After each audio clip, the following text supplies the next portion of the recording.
Supreme court में कल एक जनहित याचिका के द्वारा यूपी की बड़ी पार्टी समाजवादी पार्टी की मान्यता रद्द करने की मांग की गई थी। याचिकाकर्ता का कहना है कि चुनाव जीतने के लिए दाम दंड भेद का इस्तेमाल कर रही ये पार्टी देश की सर्वोच्च न्यायालय के उस फैसले को भी दरकिनार कर रही है जो पिछले साल दागी नेताओं के लिए दिया गया था। दरअसल लगातार राजनीति में अपराधीकरण की संख्या बढ़ रही थी, जिसको बचाने के लिए कोर्ट ने साफ कहा था कि राजनीतिक दल अगर दागी नेताओं को पार्टी में टिकट देते हैं तो उनका ब्यौरा उन्हें देना होगा।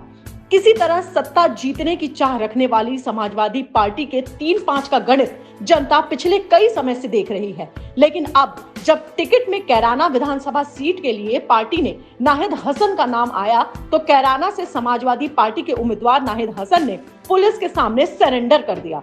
उन्हें अभी कोर्ट में पेश किया जाएगा। उन पर गैंगस्टर एक्ट तक में कार्रवाई हो चुकी है। उनके खिलाफ कई आपराधिक मामले दर्ज हैं, लेकिन क्या इसकी जानकारी पार्टी ने किसी अखबार, प्रिंट, इलेक्ट्रॉनिक या फिर सोशल साइट्स में साझा की? नहीं। जिस उम्मीदवार को सपा ने उत्तर प्रदेश की जनता की बेहतरी के लिए चुना, उसका आपराधिक रिकॉर्ड ये है कि आज वो जेल में है। ऐसे में क्या कहना है कानूनी जानकार और याचिकाकर्ता अश्विनी उपाध्याय जी का, खुद सुनिए। सुप्रीम कोर्ट हमारी उस पीआईएल को सुनने के लिए तैयार हो गया है जिसमें मैंने मांग किया है कि जो पॉलिटिकल पार्टी अपराधियों को टिकट दे रही है उसकी मान्यता रद्द किया जाए। अगर वो अपराधियों को टिकट दे रही है तो उसका विस्तृत ब्यौरा दे। क्यों अपराधियों को टिकट दे रही है? क्या उस विधानसभा में उसको एक भी अच्छा उम्मीदवार नहीं मिल पा रहा है? और यदि उसके पास कारण है कि नहीं झूठे केस है या कुछ भी है, तो आप उसका पूरा विस्तृत ब्यौरा अपराध का अपने वेबसाइट पे डाले, पॉलिटिकल पार्टी अपने ऑफिशियल पेज पे डाले, फेसबुक पेज पे उसको ट्वीट करे, न्यूज़पेपर में पब्लिश करे और एक न्यूज चैनल पे पब्लिश करे।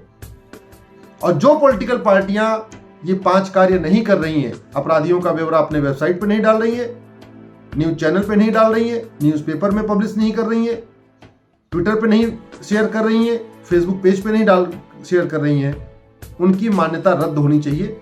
आज माननीय सुप्रीम कोर्ट हमारी इस याचिका पे सुनवाई के लिए तैयार हो गया है और उन्होंने कहा इस पे जल्दी सुनवाई होगी।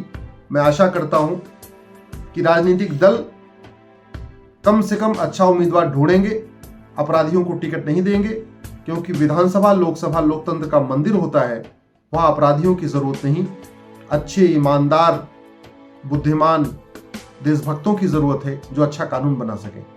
आंकड़े बताते हैं कि साल 2004 से लेकर 2019 तक के विधानसभा चुनाव की बात करें तो राजनीति में अपराधीकरण की संख्या 24% से बढ़कर 43% हो गई, जिसे देखते हुए सुप्रीम कोर्ट ने फैसला सुनाया था। लेकिन कुछ राजनीतिक पार्टी कानून का राज राज्यों में चलने ही देना नहीं चाहती।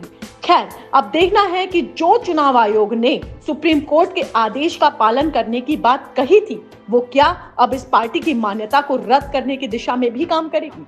लॉ स्ट्रीट भारत की रिपोर्ट।